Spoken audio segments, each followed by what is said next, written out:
Olá, está no ar o TV TST, o programa do Tribunal Superior do Trabalho. E você vai ver hoje, empregado portador do vírus HIV consegue na justiça ser reintegrado ao emprego. Técnica em enfermagem que passou mal no hospital em que trabalha e teve atendimento médico recusado vai ser indenizada.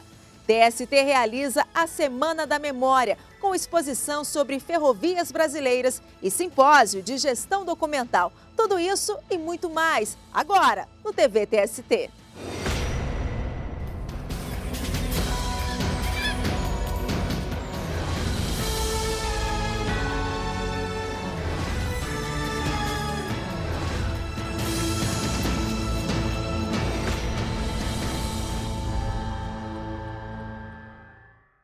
Os ministros da Seção 1 de Dissídios Individuais do TST consideraram discriminatória a demissão no Mato Grosso do Sul de um empregado portador do vírus HIV.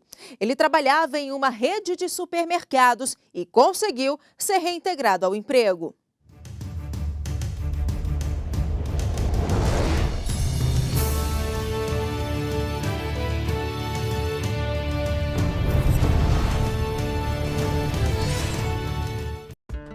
Antes do caso chegar ao TST, o Tribunal Regional do Trabalho do Mato Grosso do Sul deu razão à empresa.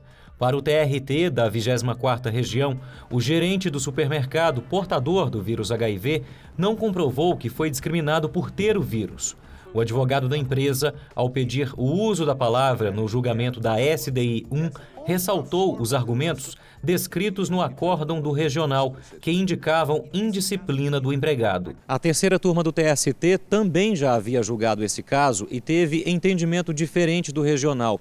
Para a turma, o TRT do Mato Grosso do Sul impôs ao trabalhador demitido o ônus da prova, ou seja, a obrigação de comprovar que a demissão foi por motivo de preconceito. Mas o artigo 818 da CLT diz justamente o contrário. Cabe ao patrão apresentar provas de que a dispensa não foi discriminatória.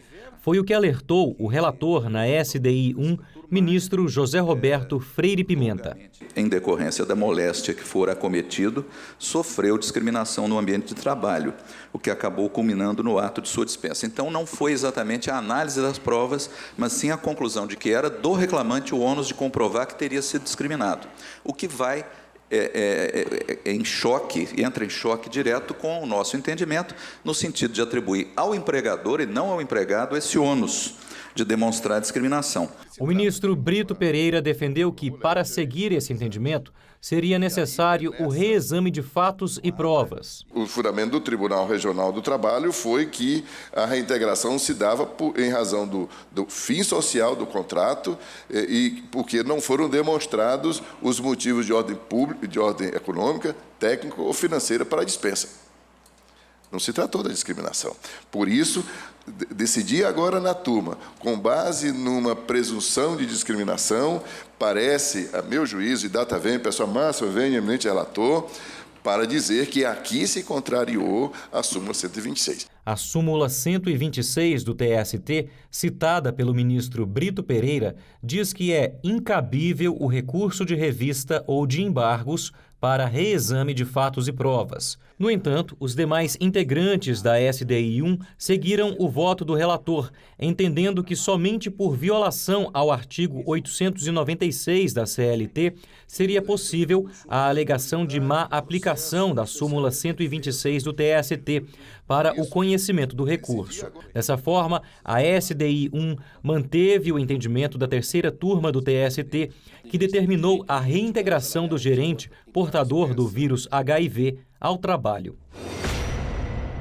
A escola de inglês Fisk, no Paraná, foi condenada a pagar o salário mais horas extras a uma professora que trabalhou durante as férias. A decisão foi da segunda turma do TST. A escola de inglês oferecia cursos durante o período de férias, mas a CLT proíbe o trabalho de professores durante o período de recesso escolar. Por isso, o TRT do Paraná condenou a escola de inglês Fisk a pagar as horas extras à profissional. A professora recorreu ao TST, argumentando que deveria receber também o salário referente às horas-aula que ministrou durante o período de férias. O argumento convenceu a segunda turma do tribunal. Os ministros explicaram que a profissional deu aulas a mais do que o estabelecido em sua carga horária. E isso significa trabalho a mais. Por esse motivo, a escola de inglês FISC foi condenada a pagar, além das horas extras, o salário referente ao período em que a professora trabalhou durante as férias. A decisão foi unânime. Em um outro caso, analisado também pela segunda turma, um empregado de um supermercado não conseguiu indenização por dano moral depois de ser demitido, suspeito de consumir um sorvete destinado à venda. Cada empresa impõe o próprio limite, mas este supermercado em Brasília faz questão de deixar claro aos empregados: para consumir produtos da loja, é preciso seguir regras. Se eu estou realizando a compra e vou fazer um consumo fora da loja, o sistema é o mesmo, como fosse um cliente comum. Se ele vai utilizar na área interna, ele passa pela área de segurança, apresenta o ticket e ele coloca um controle para que esse produto seja guardado no armário identificado. A Justiça do Trabalho julgou o caso de um ex-empregado de um supermercado em Sergipe que foi demitido sem justa causa depois de tomar sorvete dentro da loja durante o trabalho. Os chefes suspeitaram que ele teria consumido um produto destinado à venda sem pagar, mas uma apuração administrativa concluiu que não houve irregularidade. O sorvete foi doado ao empregado por um representante comercial.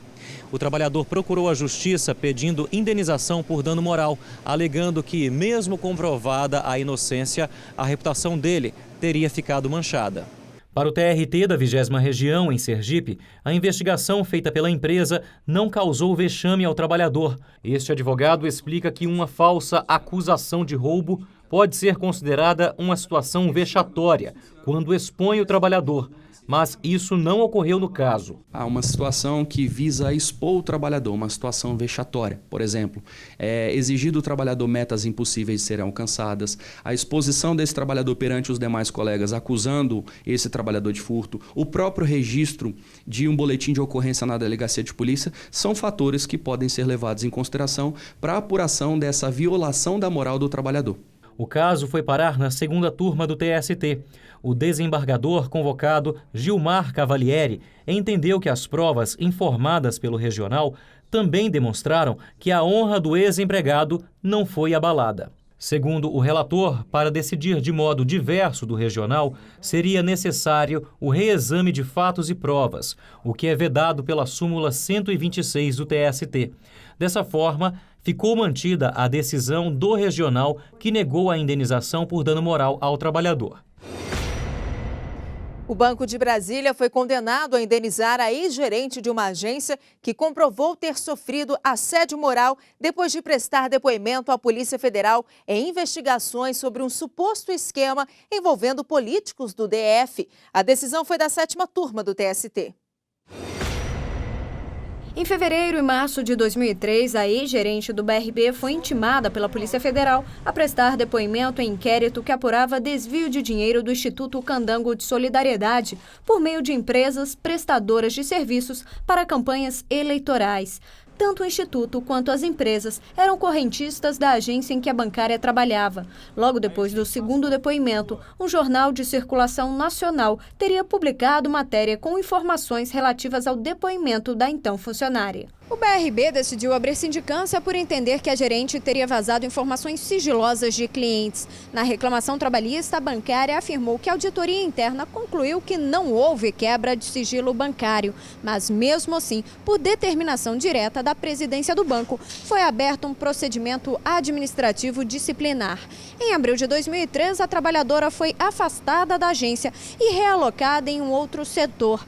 Depois de várias licenças médicas para tratamento da depressão ocasionada em decorrência da situação, a gerente decidiu aderir ao plano de desligamento voluntário. O BRB negou que a auditoria feita pelo banco tenha inocentado a gerente e afirmou que o deslocamento de função ocorreu para viabilizar a investigação e preservar a própria trabalhadora. Em primeira instância, o banco foi condenado a indenizar a bancária, mas a sentença foi reformada pelo TRT do Distrito Federal e Tocantins. O caso chegou ao Tribunal Superior do Trabalho. O relator do recurso, o ministro Cláudio Brandão, levou em conta vários fatores para condenar o BRB a indenizar a ex-gerente. gerente. A área própria do banco responsável por essa análise jurídica concluiu que não havia indícios suficientes para que fosse instaurado o procedimento de investigação. E mesmo assim, ao que consta dos autos, foi determinado que se instaurasse essa investigação contra a empregada, contrariamente a um procedimento do banco, anteriormente revelado na prova dos autos, de que quando aparecer o contrário, não se instaura o procedimento. E mesmo assim se instaurou. Mas não apenas isso, na própria condução também se revelaram abusos. Quando, por exemplo, não se registraram informações para a prova, não se levou em consideração o fato de a própria empregada se colocar à disposição para a investigação e, ao contrário disto, não só se deixou de agilizar, como sequer se concluiu a investigação, como também se afastou a empregada do seu posto de trabalho, colocando no posto secundário, o que revelou tudo isso, o abuso do poder de direção do empregador, que a turma entendeu como, portanto, objeto de reparação. Por unanimidade, a 7ª turma condenou o BRB a indenizar a ex-funcionária em R$250 mil por danos morais. O fato de ter sido alguém que ocupava um posto de destaque no banco, ter sido colocado numa posição secundária, o empregador abusar da sua possibilidade de direção na empresa, a depressão que ela foi vítima por conta de todas essas atitudes, e com isso também impedir de participar de processo para eleição do conselho da entidade previdência privada do banco, tudo isso, o conjunto fático o tribunal utilizou para chegar ao valor que entendeu por arbitrar como sendo adequado ao caso concreto. E no próximo bloco, técnica em enfermagem passa mal durante o serviço em hospital, mas tem atendimento médico negado pelo estabelecimento. Ela vai ser indenizada. Nós voltamos em instantes.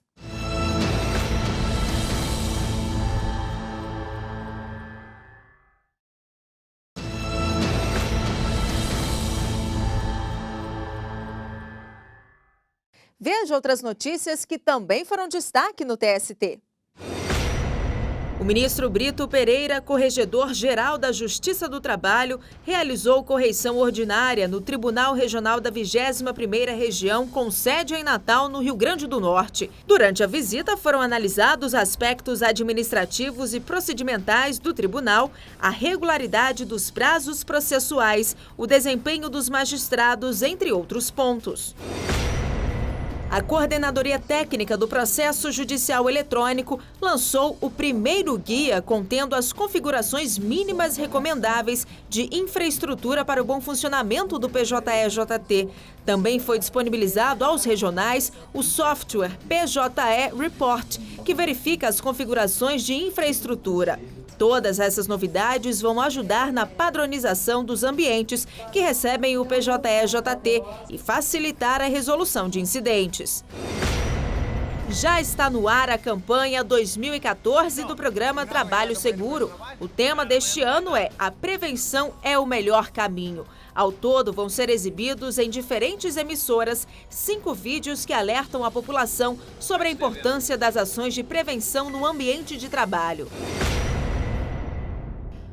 O Hospital Mãe de Deus, em Porto Alegre, no Rio Grande do Sul, foi condenado a indenizar uma técnica em enfermagem por falta de socorro. A mulher passou mal e chegou a desmaiar durante o trabalho, mas teve o atendimento recusado pelo próprio hospital em que atuava, porque o plano de saúde dela não cobria os procedimentos.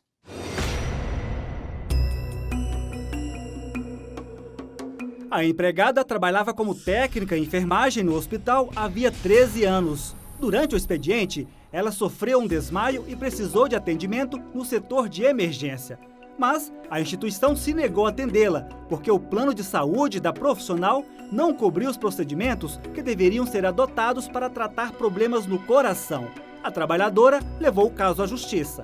O TRT do Rio Grande do Sul condenou o hospital ao pagamento de R$25 mil de indenização por dano moral. Para o TRT, o hospital ofendeu os princípios básicos de dignidade da pessoa humana e do valor social do trabalho ao negar atendimento para a mulher. O caso chegou à primeira turma do Tribunal Superior do Trabalho, que manteve a decisão do TRT. Para o desembargador convocado, Alexandre Bastos Cunha, A decisão do regional obedeceu critérios que estão dentro da razoabilidade e da proporcionalidade. O desembargador lembrou que não cabe ao TST reexaminar fatos e provas. Sendo assim, o hospital vai ter que pagar R$ 25 mil de indenização a profissional, conforme determinado na instância anterior. E essa notícia teve grande repercussão na página do TST no Facebook. Foram 3.300 compartilhamentos e mais de 200 comentários. A Maria Francisca escreveu: "É muito triste e humilhante ver um profissional de enfermagem passando por essa situação." Já a Cecília Carvalho contou que isso já aconteceu na unidade em que ela trabalha. Uma médica negou atendimento a uma colega que teve que ser atendida às pressas. A equipe ficou estarrecida. Ela ainda comentou: "Chega a ser irônico ser negado atendimento em seu próprio local de trabalho. Absurdo." E você? O que pensa sobre essa e outras decisões do tribunal? Curta a página do TST no Facebook e deixe o seu comentário. Acesse facebook.com/TSTJus.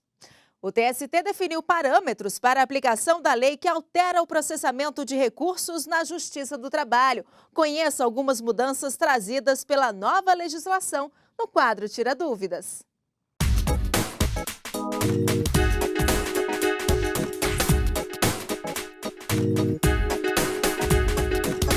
Em quais hipóteses poderá haver afetação de julgamento ao Tribunal Pleno? Em hipóteses de questões relevantes que, a critério da SDI 1 do Tribunal, possa ser resolvida para aplicação em casos semelhantes. É o chamado recurso repetitivo, em que haverá o sobrestamento dos demais processos que estejam no TST ou nas instâncias ordinárias, porque a partir daí, então, será dada uma decisão paradigma que servirá de parâmetro para cotejo com as decisões dos tribunais regionais do trabalho. Se o acórdão recorrido for contrário a esse acórdão paradigma, então será aplicada a jurisprudência do paradigma. Se for conforme essa decisão, será denegado seguimento ao recurso de revista ou ao recurso de embargos.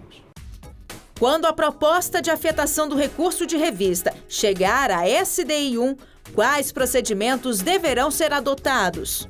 Quando isso acontecer, o relator terá que especificar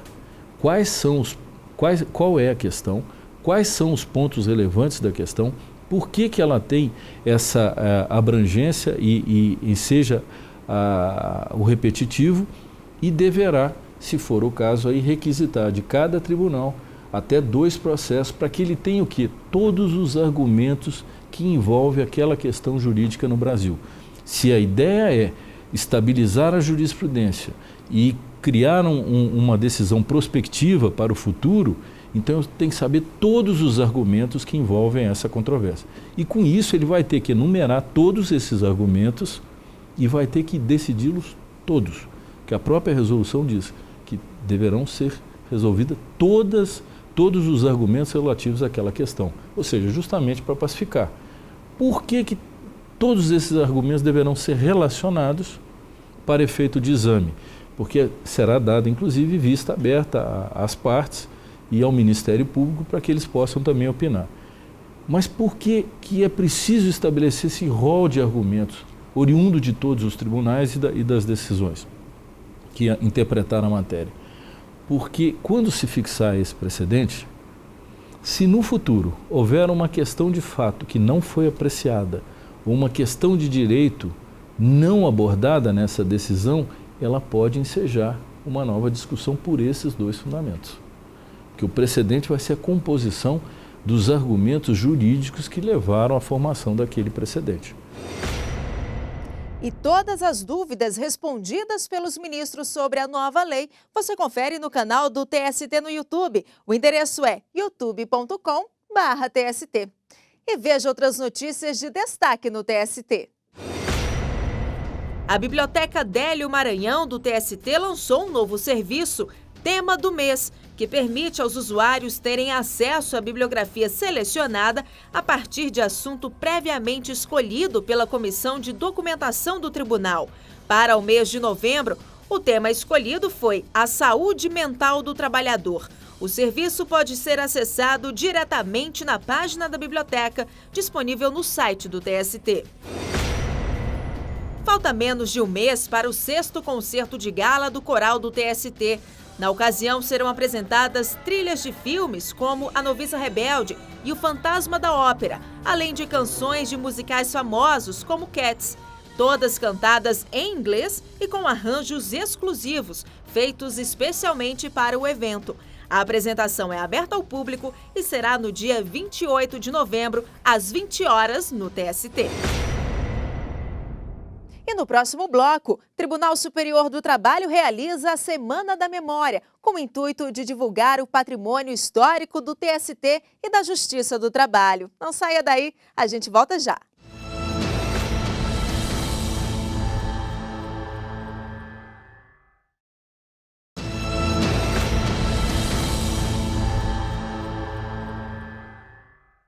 E foi lançado no TST o livro Conciliação Judicial Individual e Coletiva e Formas Extrajudiciais de Solução dos Conflitos Trabalhistas, escrito em homenagem ao presidente do tribunal, ministro Barros Levenhagen.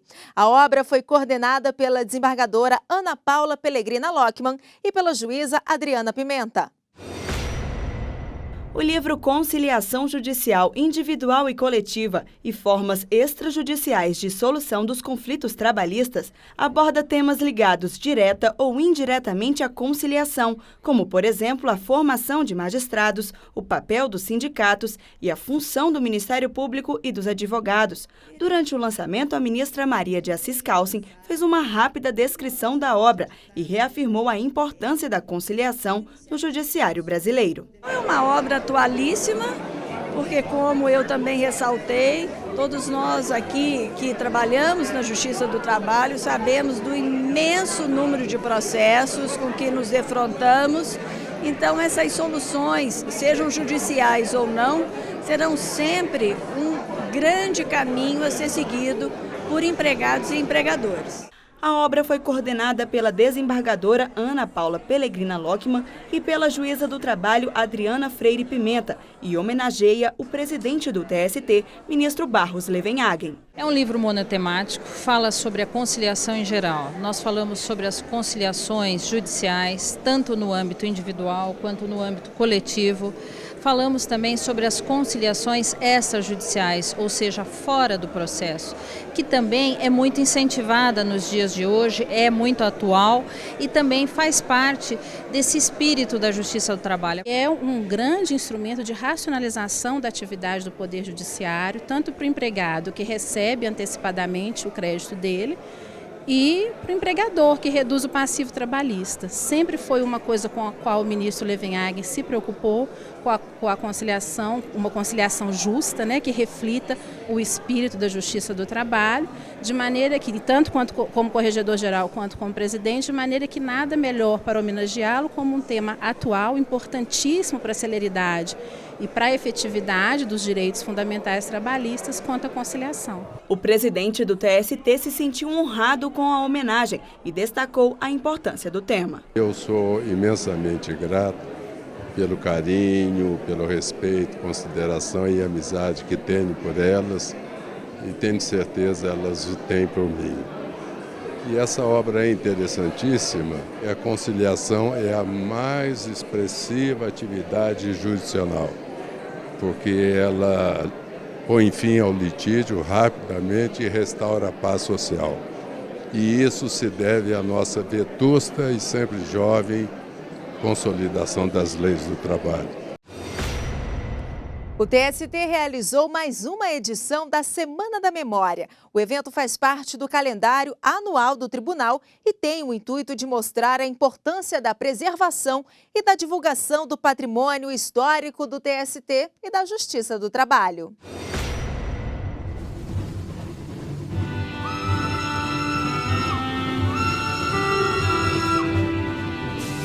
Ferrovias Brasileiras, o trabalho nos trilhos. Esse foi o tema da terceira Semana da Memória, promovida pelo Tribunal Superior do Trabalho. A presidente da Comissão de Documentação do TST e coordenadora do Comitê Gestor do Programa Nacional de Resgate da Memória da Justiça do Trabalho, ministra Maria de Assis Calcin, abriu o evento, destacando a importância de resgatar a história das ferrovias brasileiras, que ligam memórias e pessoas. Se decidiu falar sobre as ferrovias porque a categoria dos ferroviários, na verdade, foi a categoria que primeiro obteve uma regulamentação a respeito, por exemplo, do acidente de trabalho. Então, quis-se, na verdade, resgatar essa memória dos ferroviários, que hoje já é uma categoria que, na verdade, não diria que está em extinção, mas que já vem assim diminuindo ao longo dos anos. No lançamento da mostra, o presidente do TST, ministro Barros Levenhagen, também enfatizou a importância dos ferroviários para o país. Se deixássemos no esquecimento, talvez não pudéssemos retomar a ideia de termos esse mesmo sistema para o futuro, com as adaptações necessárias da nova tecnologia. Por isso que eventos como esse, ele cria uma emoção que se já se sentia perdida e alimenta a esperança de bons dias, bons tempos, bom futuro. O tema foi escolhido devido à grande quantidade de processos envolvendo ferroviários, como casos relacionados a acidentes de trabalho e a pedidos de reintegração. Isso desde que o TST ainda era conhecido como Conselho Nacional do Trabalho. A exposição das ferrovias brasileiras conta com esta réplica de uma locomotiva construída por um ferroviário de Pires do Rio, em Goiás, que levou 22 anos para ser concluída. Também há vários objetos e fotografias relacionadas ao tema. Após a abertura da exposição, a preservação das ferrovias como patrimônio brasileiro foi tema de palestra. A iniciativa do Tribunal Superior do Trabalho de fazer essa ligação entre a preservação da memória com a preservação do trabalho é muito rica e muito importante para a preservação do patrimônio cultural brasileiro como um todo. Durante a Semana da Memória, também foi realizado o segundo Simpósio de Gestão Documental da Justiça do Trabalho, organizado pelo Conselho Superior da Justiça do Trabalho. O evento foi aberto pelo vice-presidente do TST, ministro Ives Gandra Martins Filho. A história é o conhecimento do passado para compreender o presente e vislumbrar as opções para o futuro. O TV TST termina aqui, mas você pode continuar acompanhando as notícias do Tribunal Superior do Trabalho pelas redes sociais e pelo site tst.jus.br. Obrigada pela companhia e até o próximo programa.